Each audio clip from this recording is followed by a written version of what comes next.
بسم اللہ الرحمن الرحیم۔ ناظرین السلام علیکم، آپ دیکھ رہے ہیں صابر شاکر یوٹیوب چینل۔ آج ہے جناب 17 فروری سال 2020 ہے اور دن ہے جناب آج منڈے کا، پیر کا، اور خبریں ہیں اگین خبریں ہمارے پاس ایسی ہیں، انڈیا کے لیے بہت بری ہیں، پاکستان کے لیے بہت اچھی ہیں، بہت ہی اچھی ہیں، اور لگتا یہ ہے کہ بھارت کا اور خاص طور پہ مودی کا جو ہے وہ پارا گردش میں ہے اور ہر طرف سے ان کے جوتے پڑ رہے ہیں، اور یہ ہم آپ سے شیئر کریں گے۔ لیکن آج ہم آپ کو ایک ایسے مافیا کا ذکر کریں گے، جی ہاں بالکل بہت بڑا مافیا، جو دشمن ملک بھارت کو فائدہ پہنچا رہا ہے۔ پاکستان کے اندر بیٹھ کر دشمن ملک بھارت کو فائدہ پہنچا رہا ہے، پاکستان کو کروڑوں ڈالر کا سالانہ نقصان پہنچا رہا ہے، اور اس مافیا کے پیچھے کون ایسے طاقتور لوگ ہیں جو اس کو ابھی تک بچائے ہوئے ہیں، چھپائے ہوئے ہیں؟ کیونکہ جب یہ چیز پہلی دفعہ منظر عام پہ آئی تو 3 مہینے پہلے ایک وفاقی وزیر نے کہا تھا کہ جناب کمیٹی بنا دی گئی ہے، تو انشاءاللہ کمیٹی رپورٹ مرتب کرے گی اور ذمہ داروں کا تعین کرے گی۔ لیکن ابھی تک اس بھارت نواز مافیا کا جو پاکستان کے اندر بیٹھا ہے، اس کے بارے میں رپورٹ تو کیا آنی تھی، سب کو سانپ سونگھا ہوا ہے۔ اس کے پیچھے ایسا کون ہے طاقتور، یہ ہم آپ سے شیئر کریں گے۔ بہت بڑی خبر ہے، اور پاکستان کے لیے، پاکستان کے عوام کے لیے بلکہ بڑی خبر بھی ہے اور تشویشناک بھی ہے کہ آخر کیا وجہ ہے، کیوں نریندر مودی اور یہ جو سجن جندال اور آتے جاتے تھے انڈیا کی طرف کیوں مائل تھے، اور یہ عالمی اسٹیبلشمنٹ جو ہے یہ کیوں پیپلز پارٹی اور نواز لیگ کو پسند کرتے ہیں، کیوں ان کو واپس لانا چاہتے ہیں اقتدار میں، اور ان کی جڑیں کیا ہیں، کیا تجارتی مفادات ہیں، کیا مالی مفادات ہیں جو پاکستان کی جڑیں کاٹ رہے ہیں۔ تو جناب کافی دن پہلے یہ خبر آئی سوشل میڈیا پہ کہ پاکستان سے انڈیا کو نمک جا رہا ہے، پنک ہمالین سالٹ جسے کہتے ہیں، جی دنیا بھر میں جس کی مانگ ہے، دنیا بھر میں مانگ ہے اس کی، اور گلابی نمک جسے کو کہتے ہیں ہمالیہ کا، تو وہ جا رہا ہے اور پاکستان سے جا رہا ہے، اور یہ پاکستان سے 4 روپے 80 پیسے فی کلو دیا جاتا ہے انڈیا کو، اور انڈیا آگے اس کو ایکسپورٹ کرتا ہے مغربی ممالک کو اپنی پروڈکٹ بنا کے، اور وہ کروڑوں ڈالر سالانہ کما رہا ہے، کروڑوں ڈالر سالانہ کما رہا ہے۔ ہم سے وہ نمک لے رہا ہے مٹی کے بھاؤ، مٹی سے بھی کم قیمت دے رہا ہے۔ تو یہ چیز سوشل میڈیا پہ آئی اور کہا یہ گیا کہ جناب یہ پروپیگنڈا ہے، ایسی کوئی چیز نہیں ہے، اور اس کی ریزن یہ تھی کسی نے اعتبار اس لیے نہیں کیا کہ پاکستان اور بھارت کے درمیان تو کوئی تجارت لیگلی ہو ہی نہیں سکتی، تو پھر یہ کہاں سے جا رہا تھا۔ خیر اس کی نفی کر دی گئی، اور جب نفی کی گئی تو پھر یہ معاملہ پھیلتا گیا، یہ پہنچ گیا پارلیمنٹ میں، اسٹینڈنگ کمیٹی میں، قائمہ کمیٹی میں۔ قائمہ کمیٹی میں پہنچا تو 3 ماہ پہلے وفاقی وزیر ہیں science and technology Fawad Chaudhry صاحب، انہوں نے کہا کہ اس کے بارے میں جناب کمیٹی بنا دی گئی ہے اور اس کی رپورٹ آئے گی، 3 ماہ کے اندر رپورٹ آنی ہے، اور اس رپورٹ کی روشنی میں اس کا تعین کیا جائے گا، اور اس وقت بھی گول مول سا جواب دیا گیا۔ لیکن اب یہ بات پھیلتی گئی، یہ بات دبی نہیں بلکہ بڑھتی گئی۔ کوئی محب وطن تھے سسٹم کے اندر، پاکستان کے مخلص لوگ، پاکستان ظاہر ہے نیک اللہ کے نیک بندے جو ابھی بھی ہیں، وہ اس مافیا کے پیچھے پڑا رہا، اور ان کو پتہ تھا، وہ جانتے تھے یہ ساری چیزوں کو۔ اس کے بعد جناب پارلیمنٹ میں کویشچن کیا گیا قومی اسمبلی میں، تو وہاں سے وزیر تجارت نے جواب یہ دیا کہ جناب تجارت پر پابندی لگا دی گئی ہے، پاکستان سے نمک ایکسپورٹ ہو رہا تھا، اس پہ پابندی عائد کر دی گئی ہے۔ یہ ایک اور انکشاف تھا۔ بھئی یہ کب سے ہو رہا تھا کوئی نہیں بتا رہا، کتنا نمک اب تک دیا جا چکا ہے کوئی نہیں بتا رہا۔ اس کی ریزن ہے کہ پاکستان میں بتا دوں کہ یہ کتنا بڑا فیور کی جا رہی تھی انڈیا کو، انڈیا کو تو فیور کی جا رہی تھی، پاکستان کا معاشی قتل کیا جا رہا تھا، پاکستان کے مفادات کا سودا کیا جا رہا تھا، مالی بھی اور ادروائز بھی۔ انڈیا میں نمک نہیں ہوتا، انڈیا میں نمک بالکل زیرو ہے، وہ ہم سے لیتا ہے، وہ خاص اسمگلنگ کی صورت میں لے یا وایا دبئی لے یا وایا چائنا لے، وہ ہم سے خریدتا ہے۔ انڈیا میں کوئی نمک نہیں ہے، اور انڈیا پاکستان سے نمک انڈیا کو جاتا ہے، اور تجارت ہے نہیں ہے، کوئی ایگریمنٹ ہے نہیں ہے، یہ کیسے جاتا ہے یہ ایک الگ سوال ہے۔ اب جناب پہلے تو میں بتا دوں کہ پاکستان میں یہ جو پنک ہمالین سالٹ ہے، جس کو گلابی نمک کہتے ہیں،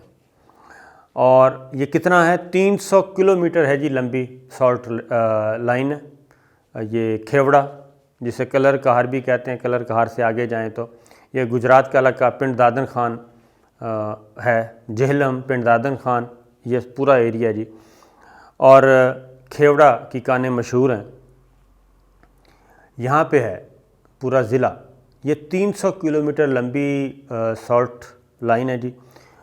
اور جس کو کہتے ہیں، اگر آپ موٹر وے سے جائیں تو سالٹ رینج آتی ہے کلر کہار سے، جہاں پہ ٹریفک آہستہ کرتی جاتی ہے،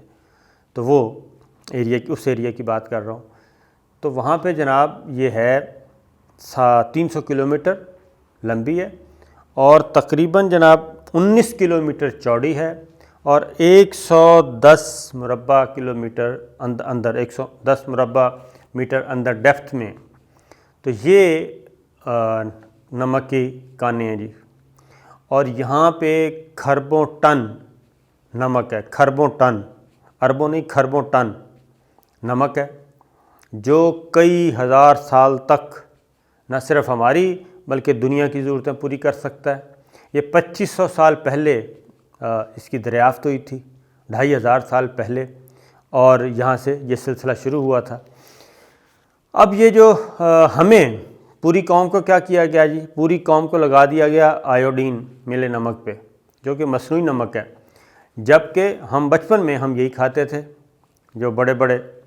براؤن نمک جس کو کہتے ہیں ہوتا تھا، یہ کھاتے تھے ہم، باقاعدہ چکیوں سے پسوائی کی جاتی تھی۔ تو یہ نمک پاکستان کا کے ذخائر ہیں، پاکستان کی دولت ہے، لیکن یہ، اور 7واں ملک ہے جی انڈیا ایکسپورٹ کرنے والا، آپ اندازہ کریں دنیا میں 7واں ملک ہے ایکسپورٹ کرتا ہے نمک جو دنیا کو، جس کے پاس نمک زیرو ہے، اپنے پاس نہیں ہے، پاکستان سے ادھر جا رہا ہے، وہاں سے انڈیا اس کو اپنی پروڈکٹ میں تبدیل کرتا ہے، کروڑوں ڈالر کا زر مبادلہ کما رہا ہے، پاکستان کا ستیہ ناش کیا جا رہا ہے۔ تو جناب یہ وزیر اعظم عمران خان کی حکومت کے لیے اور ہمارے اداروں کے لیے بھی ایک سوال ہے کہ آخر کیا وجہ ہے کہ پچھلے ادوار حکومت میں اس کو چیک ہی نہیں کیا گیا، اور اب اس بات کو تسلیم کر لیا گیا ہے کہ یہ گلابی نمک، براؤن نمک، پنک، اور اسے کیا کہنا چاہیے، یہ تو وہ کہتے ہیں کہ سارا قرضہ ادھر سے اتر سکتا ہے، یہ تو موجود ہے نا جی، ابھی ریکوڈک اور وہ باقی جو بلوچستان میں ذخائر ہیں، قدرتی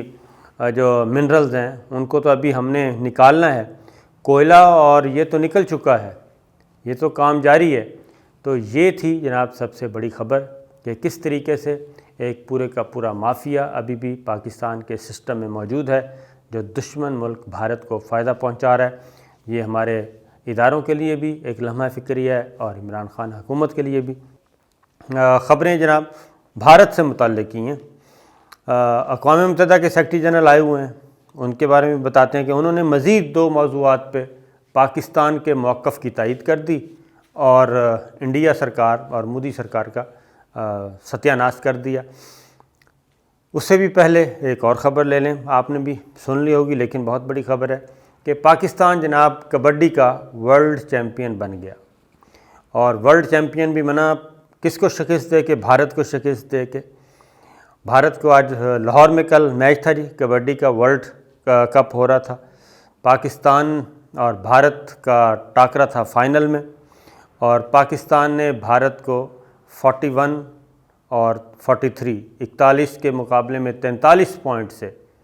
مارا ہے جی بھارت کو۔ 43 پوائنٹ پاکستان نے حاصل کی اور 41 پوائنٹ انڈیا نے، اور پاکستان اس طریقے سے پہلی بار کبڈی کا ورلڈ چیمپئن بن گیا۔ اس طریقے سے پہلے سنوکر کا بھی ورلڈ چیمپئن ہے پاکستان، کرکٹ کا بھی ورلڈ چیمپئن ہے، ہاکی کا بھی ورلڈ چیمپئن ہے، اسکواش کا بھی ورلڈ چیمپئن ہے۔ یعنی آہستہ آہستہ ہمارے پاس جو ورلڈ چیمپئن کے کپ ہیں، ٹرافیز ہیں، وہ آ رہی ہیں۔ لیکن سب سے بڑی خوشی کی بات یہ تھی کہ بھارت کو شکست تھی فائنل میں، اور ہماری طرف سے بھی کبڈی ٹیم کو مبارکباد۔ بہت عرصے بعد ایک اچھی خبر ملی ہے اور بھارت کو شکست دے کے، اور ایسے موقع میں جب بھارت جو ہے وہ دھمکیاں دے رہا ہے، اور اتفاق کی بات ہے جناب یہ بھی فروری ہے، 27 فروری کو پچھلے سال بھارت کو مار پڑی تھی پلوامہ ڈرامے کے بعد، 2 جہاز مار گرائے تھے، اور ابھی نندن کو گرفتار کیا تھا، پھر اس کو واپس کیا، اور بھارت کے جناب ٹھکانوں پہ ٹکا کے حملے کیے تھے پاکستان کی فوج نے، اور ستیہ ناش کیا تھا ان کے بینکرز میں، ان کو جا کے مارا تھا۔ آج راہل گاندھی نے 1 سال پلوامہ ڈرامے کے 1 سال ہونے پہ ٹویٹ بھی کیا ہے، اور وہ لاشیں دکھائی ہیں جو پلوامہ ڈرامہ میں ان کی بھارتی فوجیوں کی لاشیں تھیں، ان کے تابوت وہ دکھائے ہیں، وہ ٹویٹ کیے ہیں۔ تو خیر فروری انڈیا کے لیے بھارا گزر رہا ہے، مسلسل دوسرا سال ہے۔ اب آگے آتے ہیں جی، ایک اور خبر ہے بھارت کے لیے بہت ہی ستیہ ناش کرنے والی، وہ ہے اقوام متحدہ کے سیکرٹری جنرل۔ اقوام متحدہ کے سیکرٹری جنرل آئے ہوئے ہیں انطونیو گوتریس جی۔ انہوں نے ایک بہت ہی زبردست بات کی ہے، اور وہ پاکستان کے موقف کی۔ وزیر اعظم عمران خان نے جو آواز بلند کی تھی اقوام متحدہ کے جنرل اسمبلی کے اجلاس میں، اور جس پہ مہاتیر محمد اور طیب اردوان اور ایران اور پاکستان سب اکٹھے تھے، اور وہ تھا اسلاموفوبیا۔ اسلاموفوبیا کی جو روایت ہے، اسلام کے خلاف پروپیگنڈا، زہریلا پروپیگنڈا، آزادی اظہار کے نام پہ جو کیا جا رہا ہے، مغرب میں کیا جا رہا تھا، اور انڈیا بھی اس میں شامل تھا، اسرائیل بھی شامل تھا، سارے شامل تھے۔ اقوام متحدہ کے سیکرٹری جنرل نے جناب اسلاموفوبیا کے بارے میں کھل کے اس کی مذمت کی ہے۔ نہ صرف مذمت کی ہے بلکہ انہوں نے کہا کہ اس خطرناک رجحان سے ہم سب کو مل کر لڑنا ہے۔ اس طریقے سے جو آواز اٹھائی گئی اقوام متحدہ کے جنرل اسمبلی کے اجلاس میں وزیر اعظم عمران خان نے پاکستان کی طرف سے، تو اس کو آج سپورٹ کیا ہے اقوام متحدہ کے سیکرٹری جنرل نے پاکستان میں، اسلام آباد میں۔ تو یہ ایک دوسرا بڑا ایک تماچا کہہ لیں ہے جناب ان لوگوں پہ جو اسلام کے خلاف پروپیگنڈا کرتے ہیں، اسلام کو دہشت گرد مذہب کہتے ہیں۔ تو اقوام متحدہ کے سیکرٹری جنرل نے اس کی بھی نفی کی ہے، اور انہوں نے کہا کہ ہمیں تمام مذاہب کا احترام کرنا چاہیے، اور کسی بھی دین کے خلاف منافرت نہیں پھیلانی چاہیے، یہ بالکل دنیا کے لیے زہر قاتل ہے۔ تو جناب یہ ہو گیا